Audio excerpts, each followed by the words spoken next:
In this video, we're going to go through some common Git commands and setting up Git on your local machine. In the previous video, we did set up your local environment and we created a basic project. So we'll be using that project with the Git commands as we go through this. First thing we're going to do is install Git. We can use brew for this. Obviously, if you're on a Windows machine or Linux machine, you will need to use your favorite package manager for that, or download Git off the internet and install it manually. Once Git has been installed, we need to just do some config on that. So we need to set our username, set our email address, at which point we're now ready to initialize the project using git init. Once initialized, we can see the status of all the files they're there. Git can see them, but it doesn't know what you want to do with them. So we're going to add all of those and say this is what we want to commit. So we do a git add --all, and then we can run another git status to just see that everything has been picked up by Git correctly. So you can see they're all marked as green now. This means these are now staged and they're in the staged area for Git, at which point we can do our commit message and commit those changes. Okay, so we've committed our changes and now we want to do some more work. The best thing to be doing really is to create a branch for that. So the previous commit, we did that against our master branch, the kind of initial branch that Git creates. But from the next change, we're going to make a new branch. We do a git checkout -b and give it a name. We're just going to add a readme, so I'm going to call it readme. And we can just confirm that the branch has been made and we've switched over. So if you do a git branch command, you'll see master listed, you'll see the readme branch listed, and the little asterisk that's next to the readme branch says this is the branch we're currently on. So good, we can add a file. So we're just going to use Vim for this. We don't need to go back to our environment. We're just going to add a readme with a title and a line of text just to introduce anyone that's using the project to what we're doing.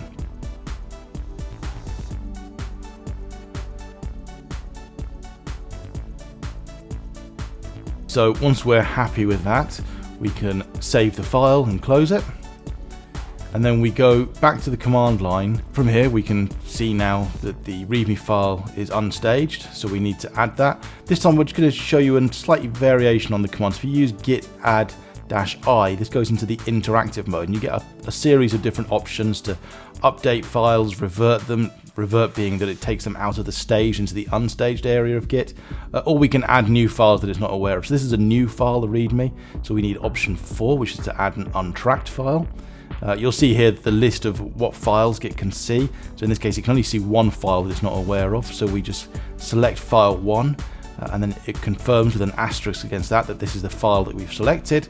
If we hit enter, we can then revert back to the menu, and then we can press Q to just quit out of the menu and back to the command line. Git status now will show that the readme has been added. Git's now aware of it. It's put in its staged area. And again, we can add a commit with a message just explaining what it is we've done. So now that we've created our commit, we want to get this back into the main branch. We can see from a Git log that on the readme branch there's 2 commits, both the original commit from master and the commit that's on our readme branch. But what we need to do is update master to have that change. Often we would do a pull request when we go to using GitHub for this, but because we're just using the command line to go through some commands, we'll do this locally. So we change over to the master branch with a git checkout master. If we do a Git log, we can see it only has that first commit available now. And to bring that change from the branch in, we literally just write git merge and readme, the name of the branch. Git will then just confirm it has merged the change, and we can do a Git log to confirm that, and we can see now that we're on the master branch. There's 2 commits there, and if you look at the first line, it says the head, the level we're at, is the same as the master branch. So we're done with the readme branch. We can remove that with a simple git branch -d and then the name of the branch, readme, and that will remove the branch. So all we have now is our master branch again. So I did make a small error on purpose when we created the readme. I forgot to put a blank line at the end of the file. Now, obviously I could add another commit to fix that, but because it's only on my local machine, I can just fix that locally and rewrite the history slightly. There's a couple of ways of doing this. We could use a rebase command and do it, but that's a bit more complicated. So we're going to do the simpler option, which is to use a git reset command. So we just type git reset --soft just to make sure we don't accidentally wipe the history. So if you were to do --hard, it will wipe the history as well when it undoes it.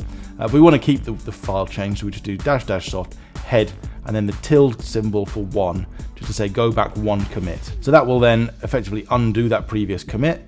We can then go into the readme and add the blank line to the end of the file. And once that's done, we can go back to the command line. We can see with a git status -s that the readme has been modified. So we need to now add that change in. So we can do a git add all again. We can then check the commit, so git status again. And with the git status, we can now see that everything's ready to go, and we can rewrite our commit. I can use the same commit message, and then if I do a git log, I'll see there's just the 2 commits there. So there's not a sort of a dirty history going on. I like to try and keep the history clean, certainly when it's still on my local machine before it's been shared to other people. There is one other slight mistake I made, which was on the git commit message, I missed a colon in my commit message. So again, I could either undo that with a git reset, but this time I'll use the rebase command. We'll just say git rebase -i, so interactive, and again head -1 or -1 to say it's just the last commit I'm interested in. Git will then ask me what I want to do with this rebase, and there are a number of different options here. We'll have a very quick look through them. So you've got pick, which is use the commit, and that's the default it will use. So if I had actually done head -5, let's say, there would be 5 commits listed there, and it might only be one of those commits I want to actually do something with, but in this case there's only the 1 commit. So pick is the default one, so say just use that, we don't want to do anything with it. Reword lets us change the commit message, which is the one we want to do, so we're going to use reword. There's also edit, so we can say actually we just want to edit this commit. So like we did a moment ago using the reset command, we could have gone into here and chosen edit, and we could have edited the commit straight into here and then used rebase to continue that. And then there's a few other options that are less used. In fact, I can't think of when I've last used any of those particular ones, but pick, reword and edit, you'll find you use those fairly frequently. So we choose reword, do our escape :WQ to close the Vim. So a new text editor will pop up, and this will allow us to edit the commit message. So I can put my colon in, and then the text just below that you can see, that's not going to go in, that's just Git giving me a little bit more information about what it is I'm currently doing. Okay, and that's what we're going to cover today. Obviously there's a lot more Git commands out there, take a look, read up online, but these are probably the most frequently used commands you will come across. Okay, so that's it for this video.